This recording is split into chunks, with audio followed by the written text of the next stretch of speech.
그래도 우리 문재인 정부가 참 잘하고 있어요. 네, 참 잘하고 있는데 이제 네. 문제가 사실 좀 언론에서 네. 그 남북관계 북한 핵폐기 문제에 대해서 너무 인내심이 없는 것 같아요. 너무 성급한 보도, 네. 너무 추측 보도, 팩트가 없는 보도.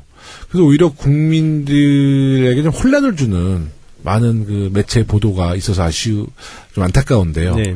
우리 의장님은 어떻게 생각하세요? 그렇죠. 이 소위 보수 언론이라는 데서 나오는 기사 보면 전혀 근거가 없는 걸 보도한다든가 뭐 외국의 저명 교수가 말했다고 그러는데 실제로는 그 사람은 그런 말 한 적 없다고 나온다든가 뭐 정말 이 들을 가치도 없는 이 도대체 뭐 하던 사람인지도 모르는 사람의 의견을 굉장히 비중 있게 또 한다든가 그래서 자기들 원하는 대로 기사를 갖다 맞추는 좀 어거지 주장을 하는 그런 기사가 많죠. 네네. 그리고 뭐 또 거기에 편승해서 자유한국당도 네. 계속 지금 지방선거를 색깔론을 써서 네. 그걸로 어떻게 해보려고 맨날 사회주의가 어쩌니 뭐 종북 주사파가 응? 나라를 뭐 적화시키는데 앞장선다느니 뭐 그런 억지 주장을 하고 있는데 과연 그분들이 이제 다음 달에 북미 정상회담에서 어떤 긍정적인 결과가 나왔을 때 뭐라고 할지 참 궁금해요. 네. 미국 백악관 앞에 가서 이 김정은의 위장평화 공세에 속은 트럼프는 각성하라 뭐 이렇게 데모할 배짱이 있는지. 트럼프는 종북이냐. 네. 네. 그러니까 지금 태극기 집회에 나오시는 분들이 태극기와 성조기를 항상 같이 들고 나오시잖아요. 네.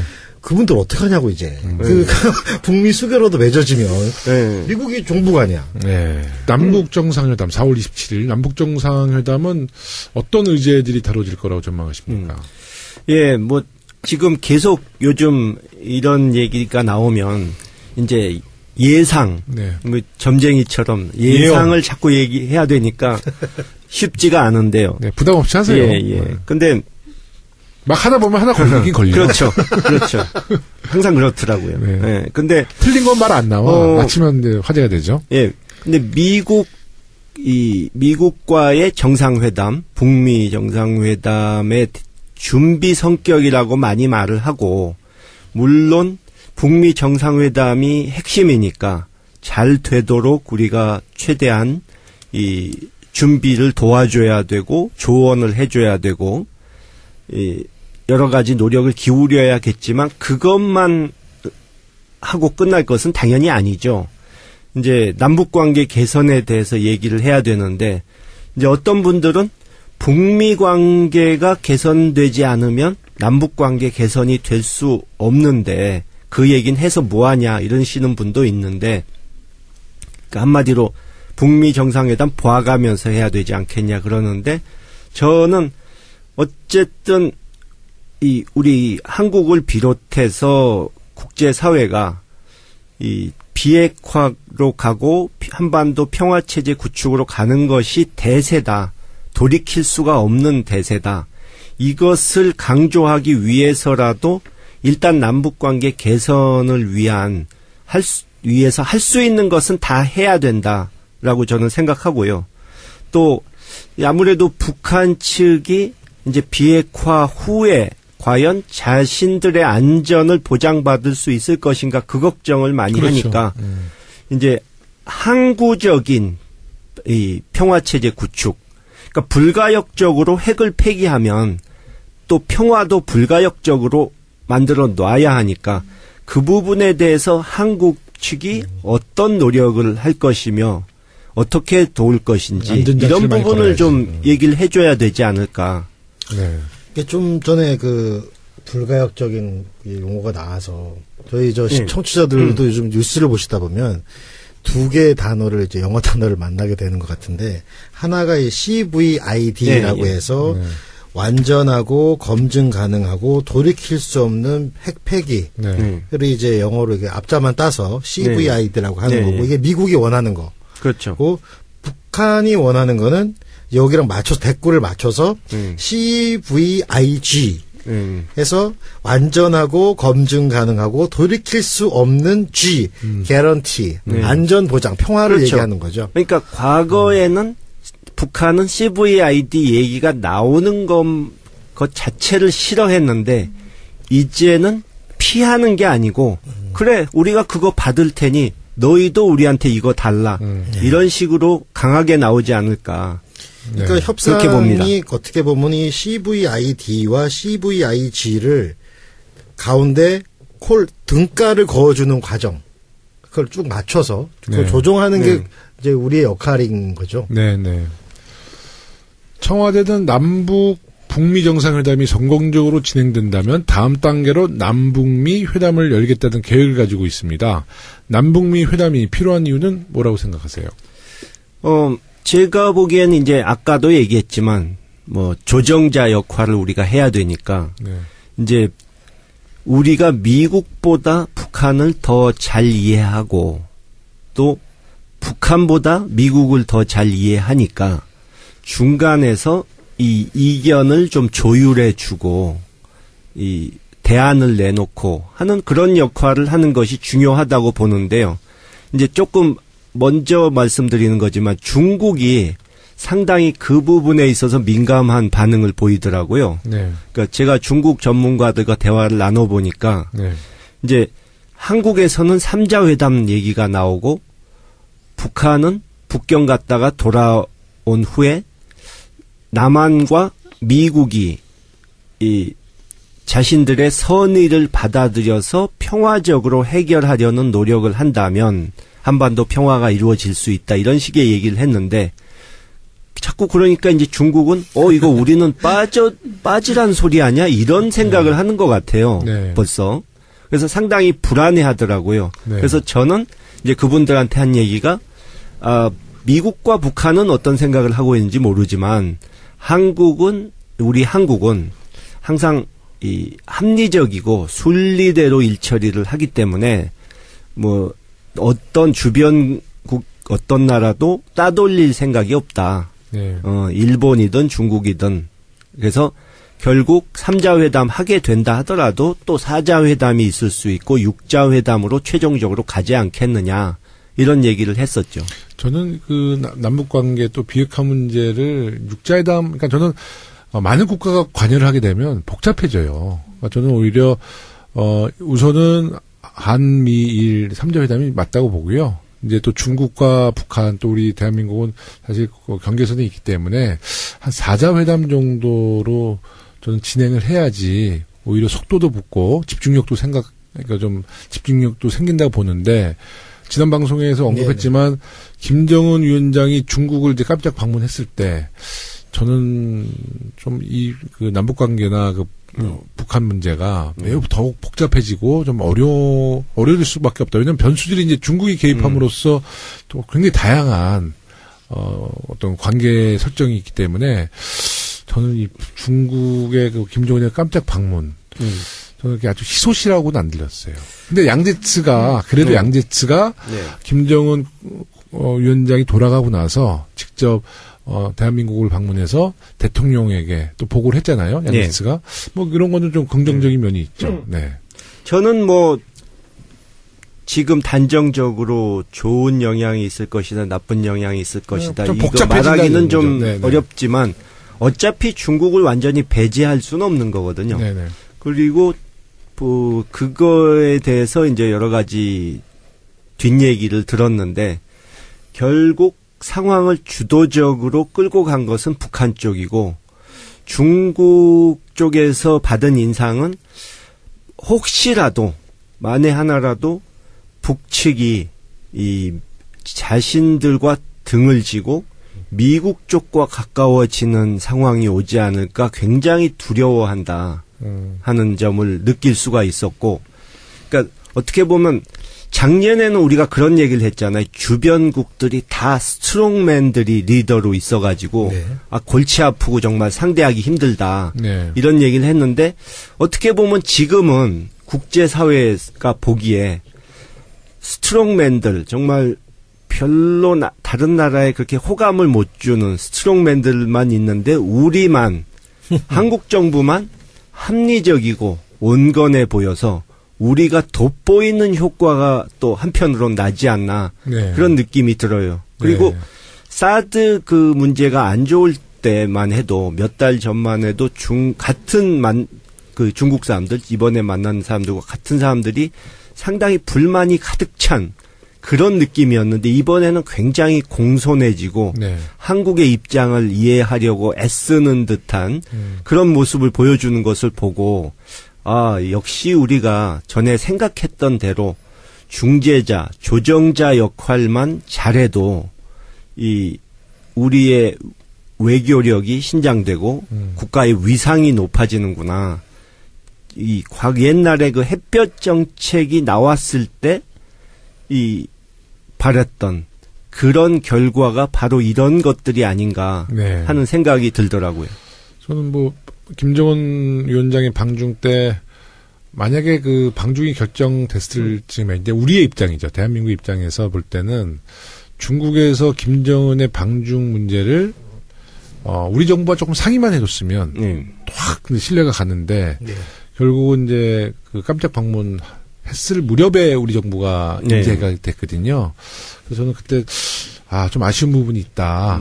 좀 중국 정부가 좀 적극적으로 우리 정부와 상의를 해줬다라면 중국의 역할도 분명히 좀 우리 정부와 좀 긴밀한 협조를 통해서 큰 역할이 있었는데 그런 부분이 좀 아쉬웠다는 말씀을 드리는 거고요. 근데 중국의 역할이 앞으로 있을 텐데요. 그 김정은 위원장이 시진핑 국가주석을 만나서 그 아마 만찬 자리에서 북한과 중국의 뭐 혈맹 관계에 대한 영상, 그러니까 뭐 김일성, 김정일과의 뭐 후진타오 또 장저민 만났을 때 그런 영상, 또 덩샤오핑까지 다 그런 선조들과의 그 교류했던 영상을 방영하면서 뭐 박수치는 모습이 보도됐잖아요. 아마 지금 이제 혈맹을 강조하면서 북중 관계에 대한 어떤 외교 관계 강화. 약간의 좀 신냉전 이 구도로 좀 비춰지는 것도 우려의 목소리가 좀 있어요. 글쎄요, 일단 뭐 혈맹 강조한 거는 뭐 신냉전까지는 아니고 이제 결국 명분을 얘기하는 건데, 그러니까 너무 중국과 멀리하고 미국 쪽으로 가려 하지 마라 하는 뭐 경고 내지는 호소일 중국에게? 수 있는 것이고, 북한에게요? 예. 그리고 저거죠. 이 과거를 회상하는 그런 영상을 보여주면서 옛날에 잘 지냈는데 너희 요즘 왜 그러냐 하는 신호일 수도 있고 또 한편으로는 중국 국민들에게 보여주는 것도 있다고 봐야 돼요. 제가 보기에는. 그러니까 중국 일반 국민들은 북한의 전략적, 지정학적 가치를 잘 모르기 때문에 북한에 대해서 사실 그들의 북한에 대한 시선이 서방 세계하고 별로 다르지 않거든요. 저런 이상한 나라를 왜 우리가 챙겨주나.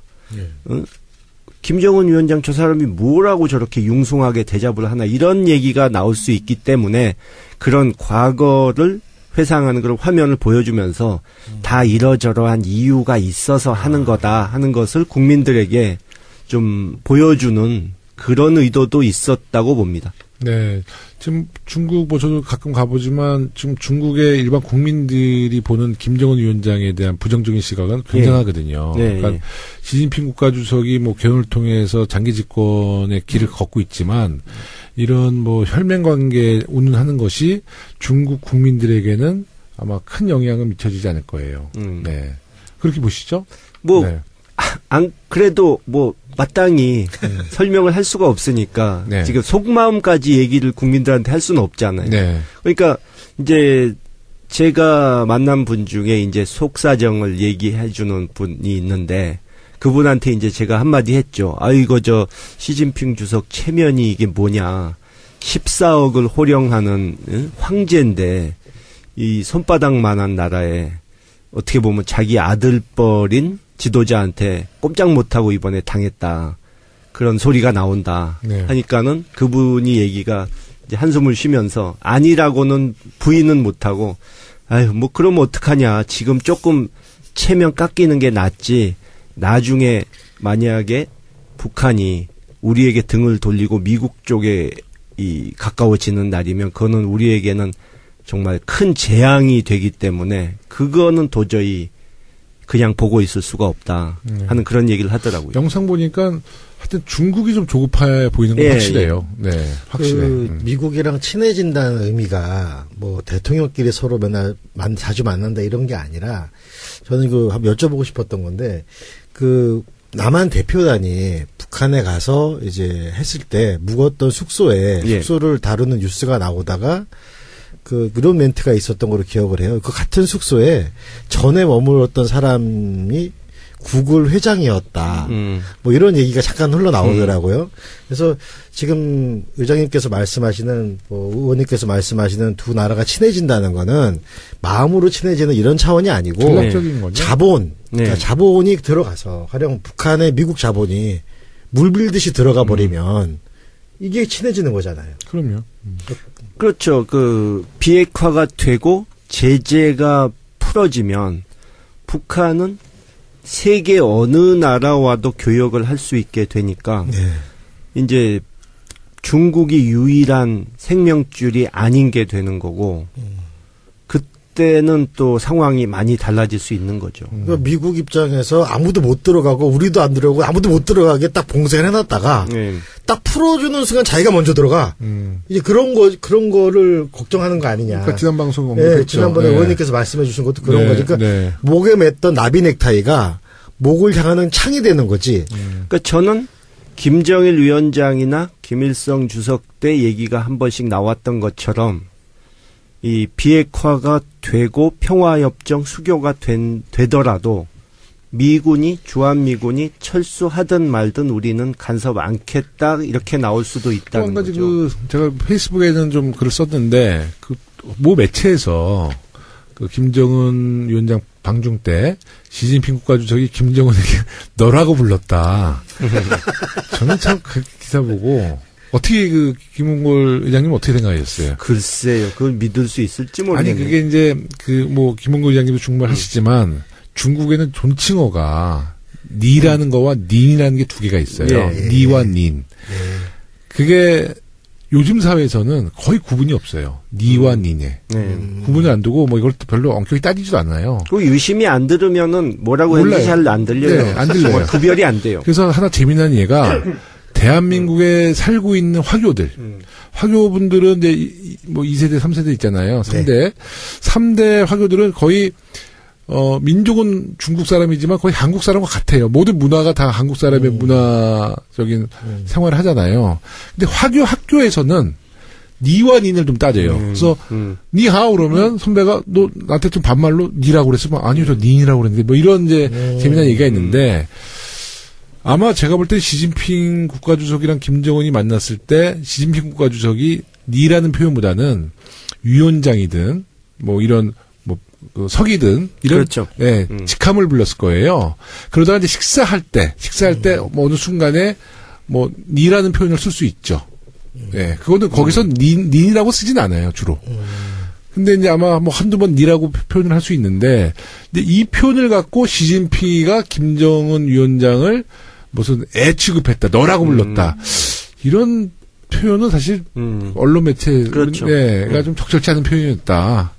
네, 그걸 보니까 이제 많은 또 우리 독자들, 그 매체의 독자들은 오해하는 거죠. 네. 그 사진도요, 비교가 됐던 게 그런 유의 사진 있잖아요. 김정은 위원장이 이제 시진핑 앞에서 되게 공손하게 보이는 그런 사진들을 막 올려. 근데 다른 영상 보니까. 또 북에서 나온 영상은 반대예요. 아니, 제가 또 프로영상도 좀 비슷한 거 봤는데, 김정은 위원장이 리설주랑 시진핑 국가주석 내외가 이제 중국에서 선물을 주잖아요. 그 장면은 시진핑 국가주석이 손을 모아놓고 그렇죠. 김정은은 공손하게 깃집을 주고 있더라고요. 완전 어른이던데 거기서는. 네. 아이고 하여튼 그만큼 이제 전 세계인들이 김정은 시진핑의 만남을 주목했다는 것인데요. 네. 이제 앞으로 일본은 이 남북 관계 또 북한의 핵 폐기 문제에 대해서 이제 일본의 입장은 어떻게 될 것 같으세요? 육자 회담 같은 것을 계속 요구를 하면서 어떻게든 끼어들려고 하겠죠. 또 미국에다가도 미국을 통해서 자기네 이 의도를 좀 관철하려는 그런 시도도 있을 수 있고. 근데 지금 봐서는 트럼프 대통령이 일본 측으로부터 받은 선물은 많은데 도대체 답례를 하려는 의지를 보이질 않아서 쉽지 않을 것 같고, 이게 아베 총리가 레임덕에 빠지면 더더욱이 어려울 것이고, 육자회담도 좀 전에 김영호 의원이 말씀하신 대로, 그러니까 최종적으로 마지막 단계에서 이제 주변 국가가 다 모여서 합의된 것을 우리도 동의한다, 받아들이겠다, 이 정도의 의미의 육자회담은 될지 몰라도 실질적인 과거와 같은 육자회담이 나오기는 좀 어렵지 않나, 네. 그렇게 봅니다.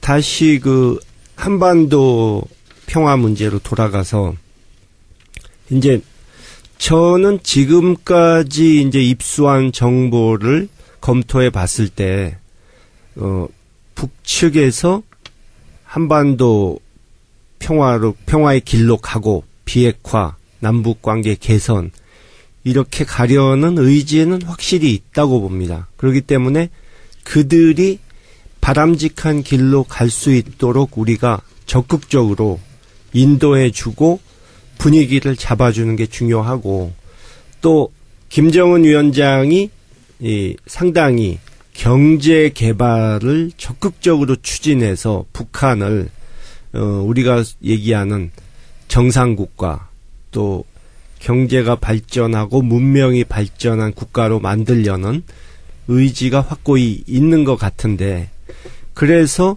이번 남북 정상회담, 북미 정상회담이 성공적으로 된다면 남북 관계에 있어서 또 북한 내 상황이 아주 획기적으로 정말 천지개벽 수준으로 바뀔 수도 있습니다.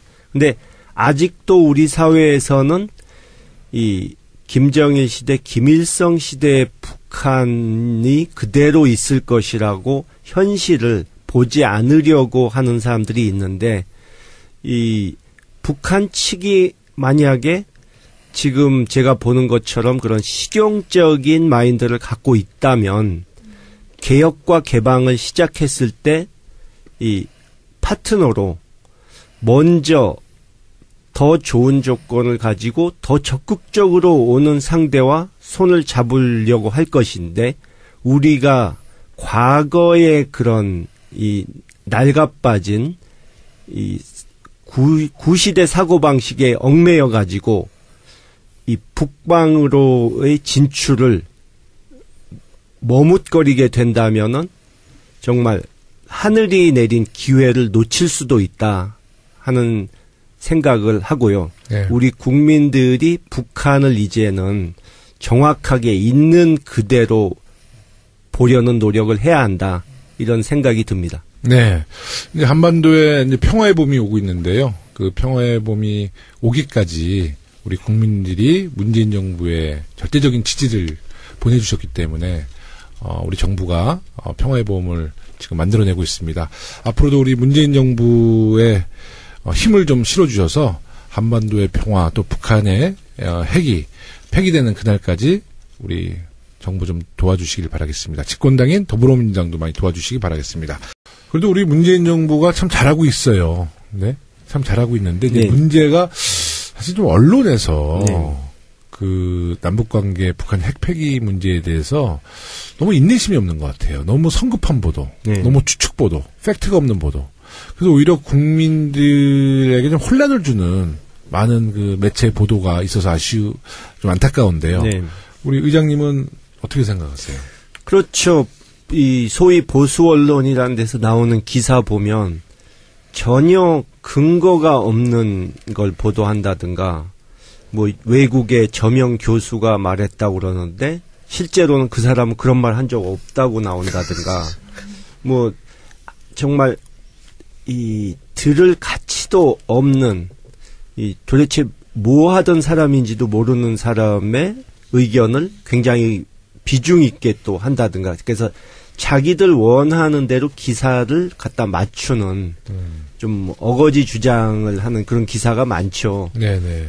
그리고 뭐 또 거기에 편승해서 자유한국당도 네. 계속 지금 지방선거를 색깔론을 써서 네. 그걸로 어떻게 해보려고 맨날 사회주의가 어쩌니 뭐 종북 주사파가 응?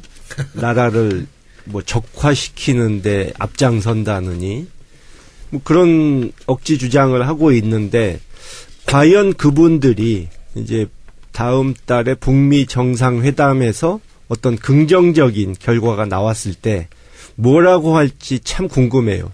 네. 미국 백악관 앞에 가서 이 김정은의 위장 평화 공세에 속은 트럼프는 각성하라 뭐 이렇게 데모할 배짱이 있는지. 트럼프는 종북이냐. 네. 네. 그러니까 지금 태극기 집회에 나오시는 분들이 태극기와 성조기를 항상 같이 들고 나오시잖아요. 네. 그분들 어떡하냐고 이제. 그 북미 수교로도 맺어지면. 무슨 역할을 하는 것이 중요하다고 보는데요. 이제 조금 먼저 말씀드리는 거지만 중국이 상당히 그 부분에 있어서 민감한 반응을 보이더라고요. 네. 그러니까 제가 중국 전문가들과 대화를 나눠보니까 네. 이제 한국에서는 3자 회담 얘기가 나오고 북한은 북경 갔다가 돌아온 후에 남한과 미국이 이 자신들의 선의를 받아들여서 평화적으로 해결하려는 노력을 한다면 한반도 평화가 이루어질 수 있다. 이런 식의 얘기를 했는데 자꾸 그러니까 이제 중국은 이거 우리는 빠지란 소리 아니야? 이런 생각을 하는 것 같아요. 네. 벌써. 그래서 상당히 불안해 하더라고요. 네. 그래서 저는 이제 그분들한테 한 얘기가 미국과 북한은 어떤 생각을 하고 있는지 모르지만 우리 한국은 항상 이 합리적이고 순리대로 일처리를 하기 때문에 뭐 어떤 주변국 어떤 나라도 따돌릴 생각이 없다. 네. 일본이든 중국이든. 그래서 결국 3자 회담 하게 된다 하더라도 또 4자 회담이 있을 수 있고 6자 회담으로 최종적으로 가지 않겠느냐. 이런 얘기를 했었죠. 저는 그 남북 관계 또 비핵화 문제를 6자 회담, 그러니까 저는 많은 국가가 관여를 하게 되면 복잡해져요. 그러니까 저는 오히려 우선은 한미일 3자 회담이 맞다고 보고요. 이제 또 중국과 북한 또 우리 대한민국은 사실 경계선이 있기 때문에 한 4자 회담 정도로 저는 진행을 해야지 오히려 속도도 붙고 집중력도 그러니까 좀 집중력도 생긴다고 보는데 지난 방송에서 언급했지만 네네. 김정은 위원장이 중국을 이제 깜짝 방문했을 때 저는 좀 그 남북 관계나 북한 문제가 매우 더욱 복잡해지고 좀 어려질 수밖에 없다. 왜냐하면 변수들이 이제 중국이 개입함으로써 또 굉장히 다양한 네. 미국이 종북 아니야. 네. 남북 정상회담 4월 27일 남북 정상회담은 어떤 의제들이 다뤄질 거라고 전망하십니까?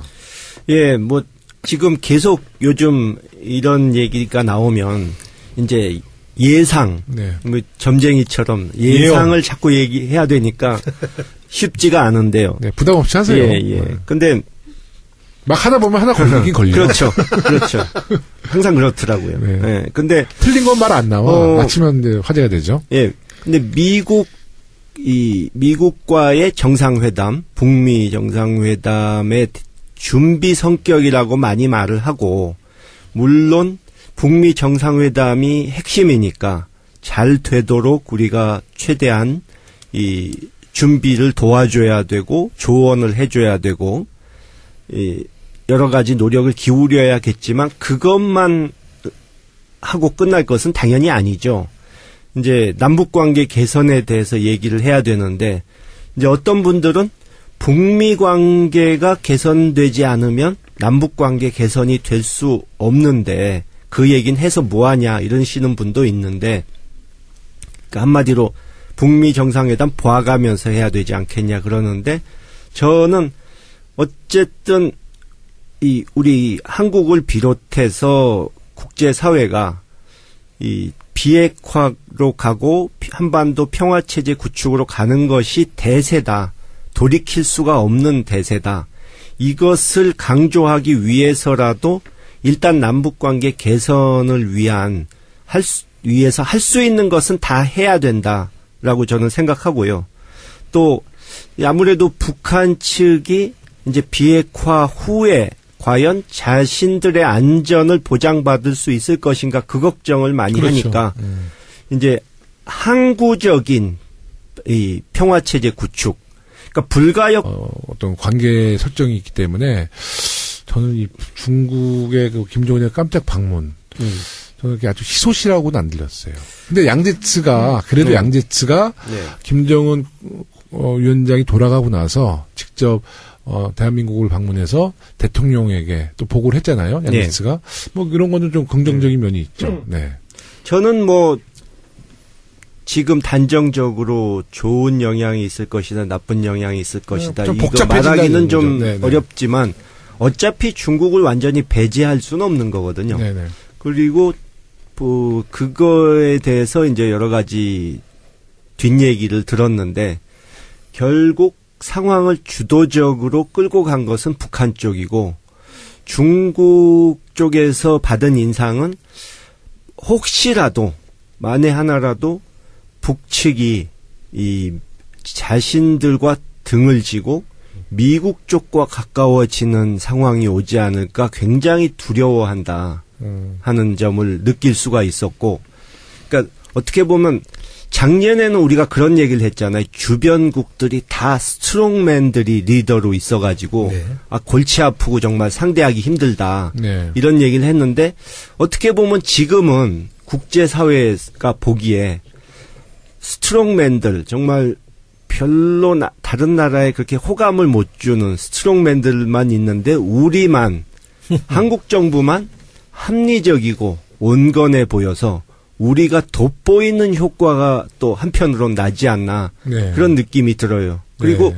사드 그 문제가 안 좋을 때만 해도 몇 달 전만 해도 그 중국 사람들 이번에 만난 사람들과 같은 사람들이 상당히 불만이 가득 찬 그런 느낌이었는데 이번에는 굉장히 공손해지고 네. 한국의 입장을 이해하려고 애쓰는 듯한 쪽으로 핵을 폐기하면 또 평화도 불가역적으로 만들어 놔야 하니까 그 부분에 대해서 한국 측이 어떤 노력을 할 것이며 어떻게 도울 것인지 이런 부분을 좀 얘기를 해줘야 되지 않을까. 네. 이게 좀 전에 그 불가역적인 용어가 나와서 저희 청취자들도 요즘 뉴스를 보시다 보면 두 개의 단어를 이제 영어 단어를 만나게 되는 것 같은데 하나가 이 CVID라고 해서 완전하고 검증 가능하고 돌이킬 수 없는 핵 폐기. 네. 그리고 이제 영어로 이게 앞자만 따서 CVID라고 하는 거고 이게 미국이 원하는 거. 그렇죠. 그리고 북한이 원하는 거는 여기랑 맞춰서 대꾸를 맞춰서 CVIG 해서 완전하고 검증 가능하고 돌이킬 수 없는 G, guarantee, 안전 보장, 평화를 그렇죠. 얘기하는 거죠. 그러니까 과거에는 북한은 CVID 얘기가 나오는 것 자체를 싫어했는데 이제는 피하는 게 아니고 그래 우리가 그거 받을 테니 너희도 우리한테 이거 달라 이런 식으로 강하게 나오지 않을까. 그러니까 네. 협상이 어떻게 보면 이 CVID와 CVIG를 가운데 등가를 그어주는 과정 그걸 쭉 맞춰서 그걸 조정하는 게 이제 우리의 역할인 거죠. 네네. 청와대는 남북 북미 정상회담이 성공적으로 진행된다면 다음 단계로 남북미 회담을 열겠다는 계획을 가지고 있습니다. 남북미 회담이 필요한 이유는 뭐라고 생각하세요? 제가 보기에는 이제 아까도 얘기했지만 뭐 조정자 역할을 우리가 해야 되니까 이제 우리가 미국보다 북한을 더 잘 이해하고 또 북한보다 미국을 더 잘 이해하니까 중간에서 이 이견을 좀 조율해 주고 이 대안을 내놓고 하는 그런